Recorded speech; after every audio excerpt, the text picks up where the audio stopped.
आता मी महाराष्ट्रातल्या प्रत्येक धनगर बांधवाला विनंती करतो, आवाहन करतो, आणि ज्यांना ज्यांना आजच्या या कार्यक्रमात राग येईल मी या स्टेजवर आल्याचा, मी या आमदार साहेबांचं अभिनंदन केल्याचं, त्यांना माझं आता एक प्रकारे आवाहन आहे, भावांनो तुमच्या आमदारांना सांगा, उद्यापासून सुरू करा, तुमच्या इथं मीडिया बोलवा, लाईव्ह चॅनलवाले बोलवा, पत्रकार बोलवा, आणि त्यांना सांगा की 21 जानेवारीला दीपक बोराडे धनगरांचं पिवळं वादळ घेऊन मुंबईमध्ये येणार आहे.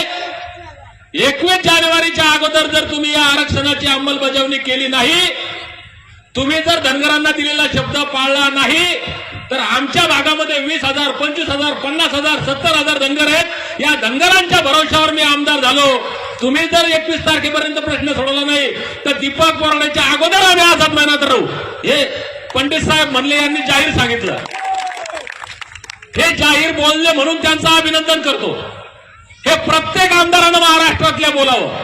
5,000 जरी त्या मतदारसंघात धनगर असतील आणि या 5,000 मतांच्या भरोश्यावर जरी आमदार झालेले असतील, त्या प्रत्येक आमदाराला, प्रत्येक धनगरानं जाऊन विचारावं की साहेब आमचे मतं घेतले ना.